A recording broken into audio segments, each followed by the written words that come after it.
Sir, Ram भक्त को कोई बदनाम कर रहा है, राम को कोई बदनाम करने की कोशिश कर रहा है, अफवाह फैला रहा है, ये तो दूध का दूध पानी का पानी हो जाएगा। लेकिन क्या कांग्रेस और समाजवादी पार्टी को हक नहीं है कि वो राम को लेकर अगर कुछ संवेदनशील है, कोई आरोप लग रहा है, कहीं घपला अगर होने के आरोप लग रहे हैं तो उस पर वो बोलें?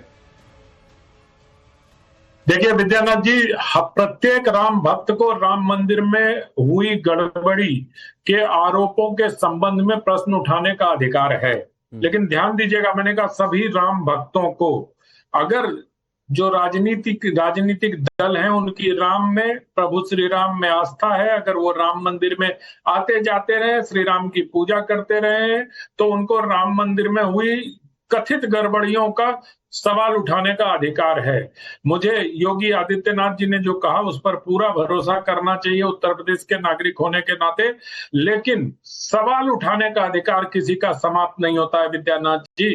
प्रश्न अगर नहीं उठे होते, सवाल मीडिया, राजनीति बिल्कुल नहीं होनी चाहिए इस पर, मैं इस बात से सहमत हूं मुख्यमंत्री जी के, लेकिन सवाल तो उठेंगे। जो लोग राजनीतिक रोटियां सेक रहे हैं उनको सेकने का वो राजनीति, वो चाहे योगी जी कहें या ना कहें, वो करते रहेंगे, क्योंकि वो आज से नहीं। तो समाजवादी पार्टी या कांग्रेस या दूसरी पार्टियां जो इस वक्त विपक्ष में है, जो सवाल उठा रही हैं, पूछ रही हैं, तो क्या वो गलत कर रही हैं? क्या वो अपनी राजनीतिक रोटी सेक रही हैं? देखिए, मुझे लगता है कि थोड़े एक्स्ट्रा जाके वो लोग सवाल उठा रहे हैं। सवाल उठाना बिल्कुल उनका जायज है, क्योंकि वो भी इसी देश के नागरिक हैं। समाजवादी पार्टी के नेता अगर राम मंदिर में नहीं जाते हैं, कोई बात नहीं है, ये उनका व्यक्तिगत अधिकार हो सकता है उनके अध्यक्ष का कि वो आज तक राम मंदिर नहीं गए। लेकिन प्रभु श्री राम के अगर चढ़ावे में चोरी हुई है तो इस पर तो सवाल उठेगा भाई, और इस सवालों के घेरे में वो सारे लोग आएंगे। देखिए, कल नृपेंद्र मिश्र जी ने, जो ट्रस्ट के एक सदस्य और मंदिर निर्माण समिति के अध्यक्ष हैं, उन्होंने भी ये माना है कि गड़बड़ी हुई है।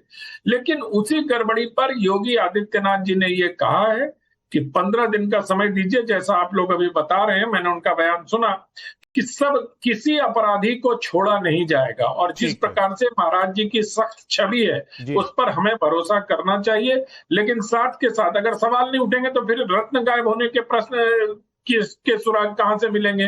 और कई सारी ऐसी चीजें भी हैं विद्यानाथ जी जो इसमें सवाल उठ रहे हैं, उन सवालों को लगातार उठाए जाने की आवश्यकता है, क्योंकि पूरा देश राम मंदिर के पक्ष में खड़ा था, राम मंदिर के निर्माण के पक्ष में खड़ा था, इन चोरों के पक्ष में कोई खड़ा नहीं था।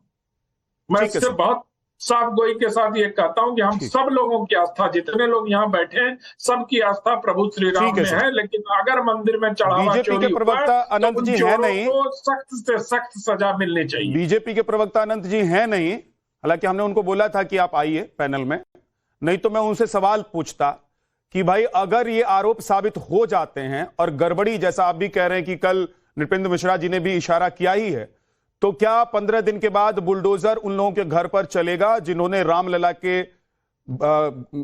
का जो खजाना है उसमें अगर घोटाला किया है तो? लेकिन अमितोष, मैं ये सवाल आपसे पूछ सकता हूं? विद्यानाथ जी, इस बात के पर्याप्त संकेत मुख्यमंत्री योगी आदित्यनाथ ने अपने बयान में दिया और स्पष्ट रूप से कहा है कि किसी अपराधी को बख्शा नहीं जाएगा। तो हमें जिस प्रकार से उनकी छवि है और जिस प्रकार से उनकी प्रशासनिक क्षमता और दक्षता है, उस पर यकीन करना चाहिए थोड़े दिनों तक। ठीक है, ओके। अमितोष पारेख, राम भक्तों को या अयोध्या को बदनाम कोई कर रहा है, अफवाह कोई फैला रहा है, या वहां गड़बड़ी हुई है तो लोग पूछ रहे हैं, करोड़ों राम भक्त जो हैं वो जानना चाह रहे हैं कि क्या सच में गड़बड़ी हुई है? जी, बहुत बहुत धन्यवाद झा साहब। देखिए, मैं अपनी बात को बहुत स्पष्ट रखूंगा और धीरे धीरे सारे पॉइंट्स के आपके जवाब देता हूं। पहली चीज, जिस तरह से आज माननीय मुख्यमंत्री जी का स्टेटमेंट आया, वो बहुत स्पष्ट रूप से आया कि there will be an unbiased investigation, और जो भी इसमें इन्वॉल्व अगर पाया गया, लिप्त पाया गया, कुछ भी ऐसा होता है जो एसआईटी रिपोर्ट में आते है, उसके साथ वही होगा जो कानूनी कार्यवाही में उसके साथ होना चाहिए। दूसरी बात, जहां 500 साल हमने इंतजार किया, वहां 15 दिन इंतजार कौन नहीं कर पा रहा? कौन प्रश्न चिन्ह खड़े कर रहा है? कौन एसआईटी पे जांच पे संदेह जता रहा है? कौन लगातार तरीके से साधु संतों को इसमें भी अपमान करने का प्रयास कर रहा है? कौन हर बार नए स्टेटमेंट लाके दे रहा है? कौन कह रहा है कि आईटी की जगह एसआईटी बन गई? कौन कह रहा है कि सीबीआई ईडी आनी चाहिए? वो लोग हैं जो लगातार तरीके से 500 वर्ष तक हमारे विरोध खड़े रहे, अब 15 दिन तक में इसका उपहास करने का भी पूरा फायदा उठा रहे हैं। तीसरी बात यह आती है, नृपेंद्र मिश्रा जी के स्टेटमेंट से एक बात बहुत क्लियर हुई है। उन्होंने कहा there was an agreement between a bank and a trust. and there was an accountability of bank to take care of every counting at the moment. वो अभी एसआईटी की फैक्ट फाइंडिंग रिपोर्ट में भी आएगी, जो हमें समझ में आएगा कि वो किस हद तक आया है। चौथी बात ये आ रही है कि जब तक एसआईटी की रिपोर्ट नहीं आती तब तक हर चीज जहां साहब एवरीथिंग सूत्रों के अनुसार ही होगी, और उन सूत्रों के अनुसार पर हमारे 22 स्टेटमेंट्स बना सकते हैं। बताइए अमितोष पारेख, एक चीज बताइए, जब मुख्यमंत्री आज कह रहे हैं कि अफवाह पर ध्यान मत दीजिए, अफवाह फैलाया जा रहा है, तो एसआईटी की रिपोर्ट क्या आएगी और एसआईटी की रिपोर्ट क्या ही आ जाएगी? मतलब हमारे को आज इन्वेस्टिगेशन एजेंसी पे भी भरोसा नहीं हो रहा है। नहीं, मैं तो सवाल पूछ रहा हूं ना, अगर जिस प्रदेश में बीजेपी की सरकार है और वहां के मुखिया कह रहे हैं कि अफवाह फैलाया जा रहा है, तो एसआईटी की रिपोर्ट क्या ही आएगी? अगर अफवाह फैलाए जाने वालों पे बोला है, अगर अफवाह फैलाई जा रही है उन लोगों के ऊपर मैं बोला है कि किसी भी प्रकार से कोई अफवाह नहीं फैली जानी चाहिए। जो राज्य पे रिपोर्ट आ रही है, एक बात बहुत सी कही उन्हें मुख्यमंत्री जी ने, अगर आपके पास कोई प्रूफ है, आप ही के पैनल में कई बार मैंने डिबेट्स में देखा है जो लोग 1989 से प्रूफ गिना रहे हैं, जो लोग बड़े बड़े एलिगेशन लगा रहे हैं, जाके एसआईटी को दीजिए, वो उनकी फैक्ट फाइंडिंग में काम आएंगे और वो भी प्रोब में आएंगे। और किसको छोड़ रही है एसआईटी? तीसरी बात, मैं एक लास्ट बात कहता हूं जो अपने आप में बहुत बड़ा क्वेश्चन खड़ा करती है कि कौन इसका पॉलिटिकलाइज कर रहा है और कौन एसआईटी के साथ खड़ा हुआ है। अगर आप कहते हैं कि there was an SIT form without the formal FIR, तो मतलब ये तो मिसयूज ऑफ लॉ हो गया, अब्यूज ऑफ लॉ हो गया, तो मतलब आप उसको भी चैलेंज नहीं कर रहे हैं, तो आप न्यायालयों के ऊपर में भी संदेह खड़ा कर रहे हैं। फिर एफआईआर और कंप्लेंट एसआईटी के बाद कोई पहले क्यों नहीं हुई? तो कई सारी बातें हैं, अफवाहों से बच के एसआईटी पे भरोसा करके जांच करके उसके बाद आप चैलेंज कर सकते हैं, वो भी आपके पास प्रावधान है। अशोक यादव जी, आप लोग थोड़ा सा संयमित रह सकते थे, आप लोग थोड़ा इंतजार कर रहे हैं। योगी आदित्यनाथ आज भी कह रहे हैं कि 15 दिन का टाइम दे दीजिए, फिर दिखा देता हूं अगर कोई इस मामले में है तो उसका क्या होता है। वो तो बार बार योगी आदित्यनाथ ने दिखाया है मुख्यमंत्री होते हुए भी। तो आप लोग क्यों इस पूरे मामले को पॉलिटिसाइज कर रहे हैं? विद्यानाथ भाई, आपके सवालों से आज मैं बड़ा खुश हूं कि आपने इतने अच्छे अच्छे सवाल पूछे।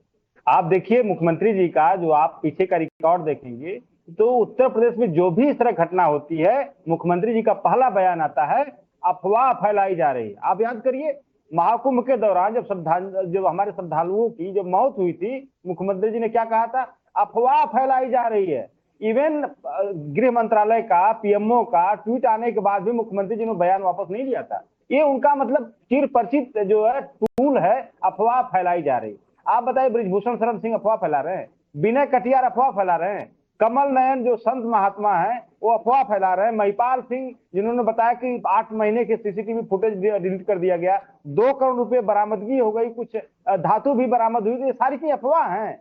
अरे भैया, कहाँ है आप लोग हैं? जिस तरह से बृजभूषण शरण सिंह ने बताया कि केंद्र और राज्य की सरकारों का उन्होंने संलिप्तता बताई, इशारा किया कि इसमें केंद्र और राज्य की तरफ भी उंगली उठ रही है, तो इससे क्या माना जाए?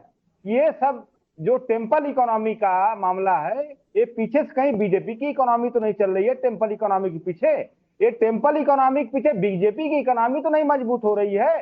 ये टेम्पल इकोनॉमी से बीजेपी की इकोनॉमी मजबूत हो रही है, देश की इकोनॉमी मजबूत हो रही है, लोगों को रोजगार मिल रहा है, वहां उत्तर प्रदेश की इकोनॉमी मजबूत हो रही है। आज सवाल ये नहीं है, आज सवाल ये है कि आप लोग जिन पर आरोप है कि आपकी पार्टी जब सत्ता में थी, सरकार में थी, तब कार सेवकों पर गोली चलाई, और आज आप लोगों को लग रहा है कि भाई फायदा हो सकता है, ये मुद्दा उठाइए, जोर शोर से उठाइए, तो आप लोग राजनीतिक रोटी सेकने लग गए। देखिए विद्यानाथ, मतलब आप लोगों को तो ये हक भी नहीं बनता है कि आप लोग जो राम मंदिर को मान ही नहीं रहे थे, वो राम मंदिर को लेकर और राम मंदिर में जो भी चल रहा है उसको लेकर सवाल उठाएंगे, तो शक के दायरे में आप लोगों की नीति है। विद्यानाथ भाई, आप ये बताइए कि राम तो भाजपा के पेटेंट है नहीं, राम तो सबके हैं। मानिए वो दिखावा करते हैं, हम दिखावा नहीं करते हैं, लेकिन क्या आप विनय कटियार को भी राम विरोधी बता रहे हैं?